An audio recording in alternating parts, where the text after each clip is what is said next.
Coming up, we take you to California. We'll head to Catalina Island and show you how you can fly there. Plus, why you should bring the whole family to our Camarillo fly-in. If you're not sure you could recover from inadvertent inverted flight, there are some autopilots that can. And it's G's at a few dozen feet. The Red Bull Air Races roar through San Diego. AOPA Live this week begins in just a moment.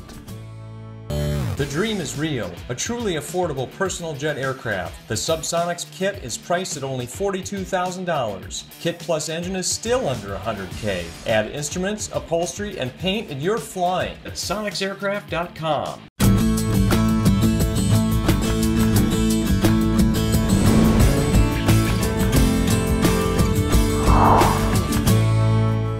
Well, one of the best parts about being a pilot is going to all kinds of fun places with your airplane. Now, you know, we usually lead this show with hard news, but this week, fun wins. Thanks for joining us. I'm Warren Morningstar in for Tom and Melissa. You know, the AOPA Camarillo Fly-In presented by California Aeronautical University is April 28th and 29th. And there's a lot to do at the event, but we're offering an exciting fly-out to Catalina Island as well. Now, you can take your airplane to see a slice of life in California before all the freeways and industry took over. AOPA Live's Paul Harrop shows us how. We take off from Camarillo and instantly see why this area is a delight to fly in. I'm in a 172 with instructor Chris O'Donnell from our host FBO, Channel Islands Aviation. We know we want to be as high as possible when we cross the Pacific, so we climb up to 9,500 feet and take the Hollywood Park route through the LA Class Bravo.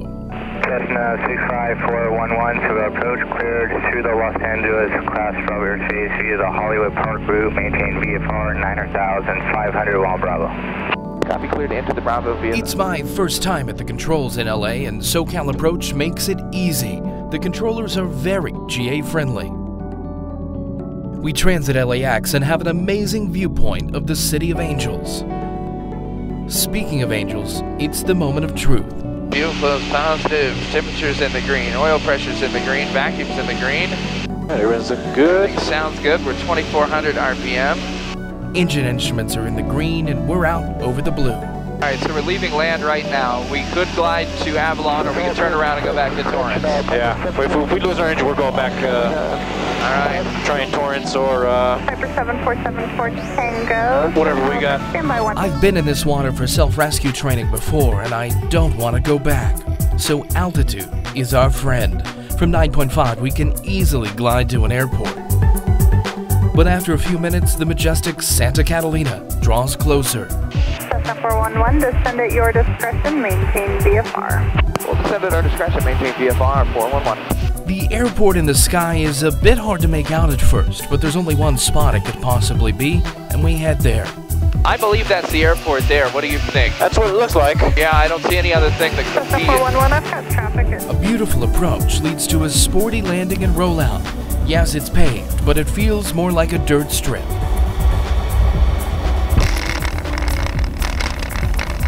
But once we're chalked, we head up to the control tower and pay the modest $25 landing fee. There we run into airport manager Justin Bowl. He is thrilled to have people come over for the flyout. It's beautiful weather, clear skies, and not a whole lot of pilots. We have a great island to fly around. There's a nice little landing strip here. We got 3,000 feet of runway. We've got a nice little restaurant, and we are in a private airport on top of pretty much a private island. One of the first things you'll realize when you land at Catalina is that the airport in the sky lives up to its nickname. We're on the departure end of runway 22, and you can see the terrain just drops off 1,600 feet to the Pacific below. Catalina is a very special place. It's protected, so it stays that way. This great expanse of wilderness that's easily accessible, especially by airplane. So you can go out hiking. We've got beachside campgrounds. We've got a lot of endemic flora and fauna, so species of animal that you will not find anywhere else in the world. But it is open for you to come see by the magic carpet ride that is general aviation.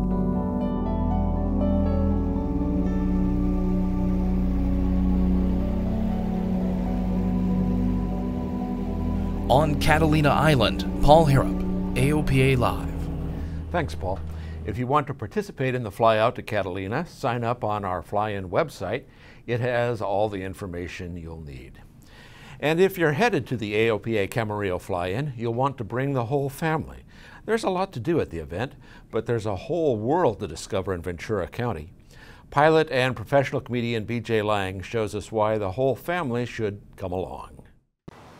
Here's our top 5 reasons why the whole family should come to the Aopa Camarillo Regional Fly-In, and in no particular order, we're going to start with beautiful downtown Ventura, California.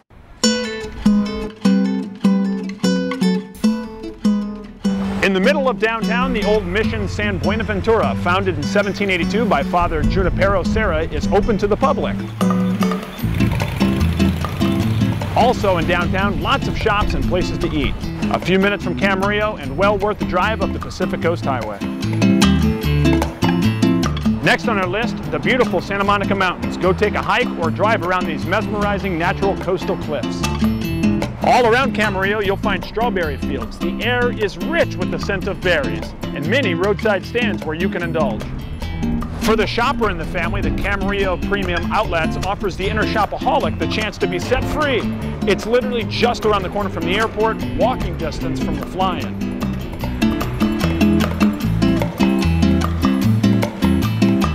And in the top spot, we've saved the best for last. The #1 reason why the entire family should come to the Aopa Camarillo Regional Fly-In, the beaches of Ventura County. From the desolate stretches of Point Mugu to Ventura Pier, this stretch of the Golden State lives up to its name. You can get a view of it all high atop Sierra Cross Park in Ventura. So bring the whole family and spend some time seeing it all for yourselves. BJ Lang, Aopa Live.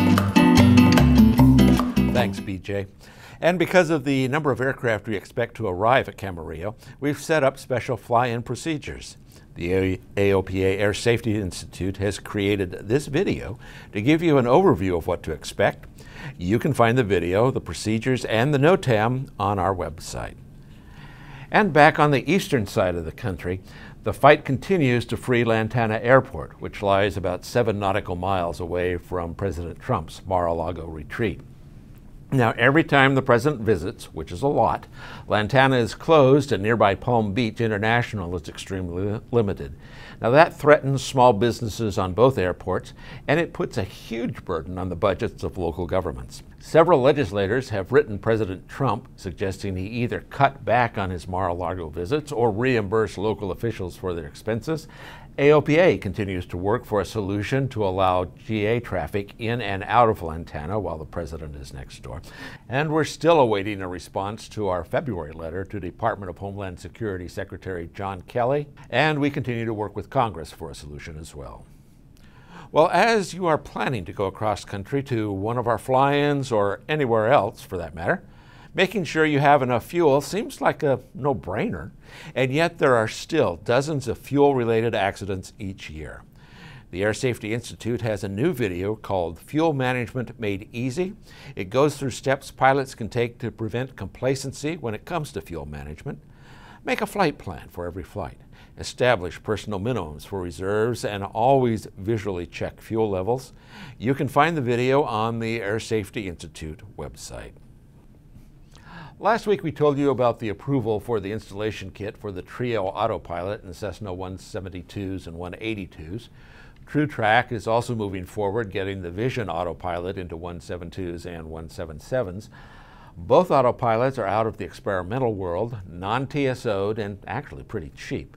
Now, Aopa has been working for years to get approval to install this kind of proven equipment in certificated aircraft, and one big reason for that is improved safety. We recently took another flight with Aopa pilot editor Dave Hirschman in his RV-3 to see how a non-TSO'd autopilot could save your bacon. Dave decided to try some more aggressive unusual attitudes to see if the blue level button could handle it if things go really bad. First up, a power on stall with a wing drop. Okay, altitude 5,700, airspeed diminishing through 80, 70, 60. Okay, here comes the stall brake.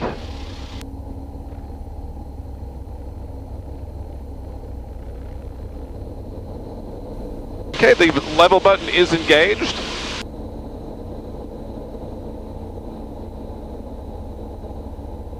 Well, that was pretty much a non-event. Now, Dave was flying with a Garmin G5 paired to a GMC 307 Autopilot head. The G5 is already available for certificated aircraft. No word yet if Garmin is going to seek approval for the 307. Now something more difficult. A half loop to inverted.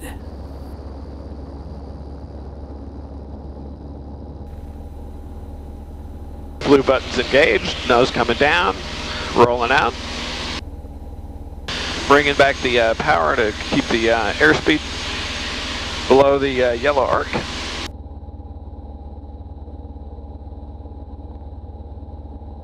And it's recovered. Wouldn't it be great to get a $3,000 autopilot like this for your certificated aircraft?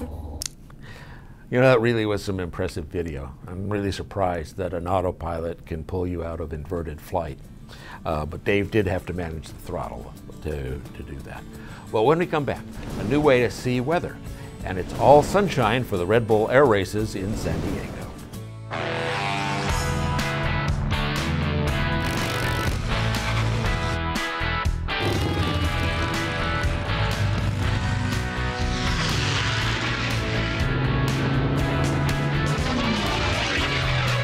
Brightly, instruments for professionals. Well, welcome back. Hey, it's now operational. The National Weather Service's graphical forecast is out of the experimental stage. And you know, a picture is clearly better than words.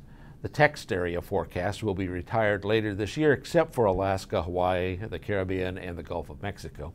You can find the graphical forecast maps at the URL there on your screen. And the NTSB has issued a report calling for improvements to the PIREP system. The investigators found several accidents that might have been prevented with timely dissemination of pilot reports. The NTSB cites two areas for improvements.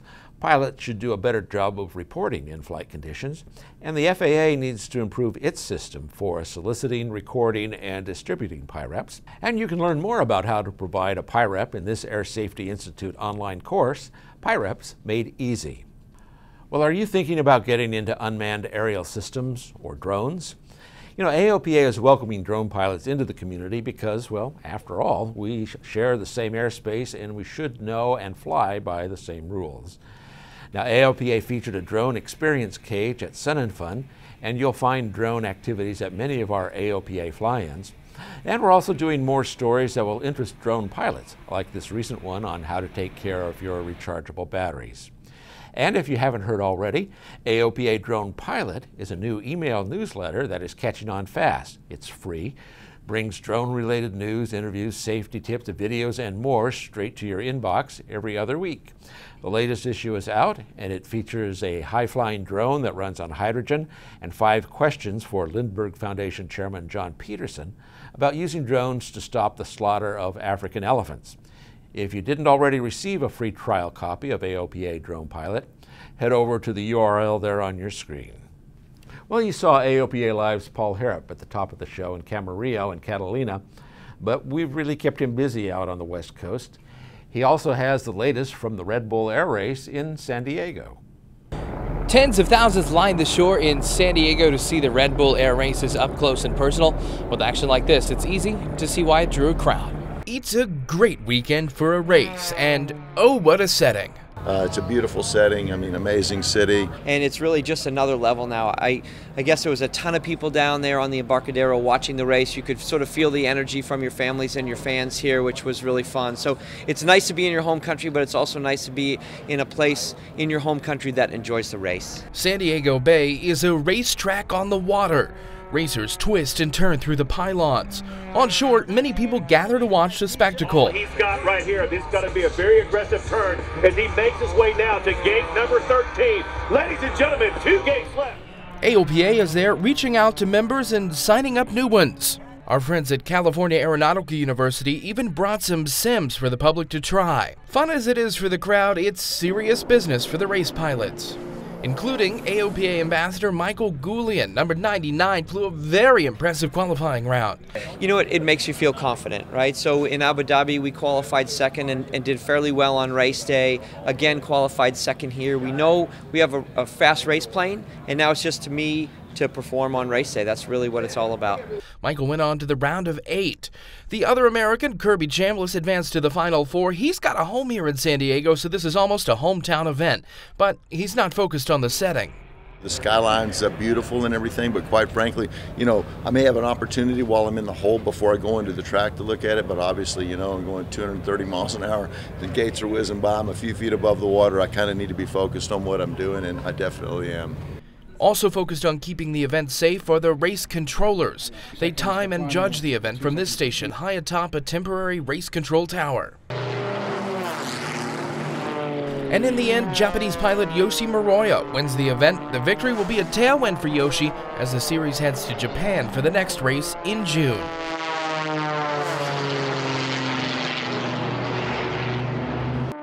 In sunny San Diego, Paul Harrop, AOPA Live. Thanks, Paul. The Red Bull Air Race Series concludes the year with the championship in Indianapolis on October 14th and 15th. And finally, we told you in a previous show about the new Diamond DA50 with a bigger payload than its predecessor. Well, the folks who published the show daily at Aero Friedrichshafen had their own take on why Diamond introduced this new model. They wrote, because of increased fast food consumption in the U.S., the DA50 offers a higher payload compared to the DA40. Well, okay. We'll admit that the standard FAA person is no longer 170 pounds. The FAA says you should plan on an average adult male at about 200 pounds. So we wondered, are the Germans that much more svelte than us? Well, sort of, by about 18 pounds. I guess beer and bratwurst are less fattening than fast food. And that's a wrap for this week. I'm Warren Morningstar. Tom and Melissa will be back next Thursday for another edition of AOPA Live This Week.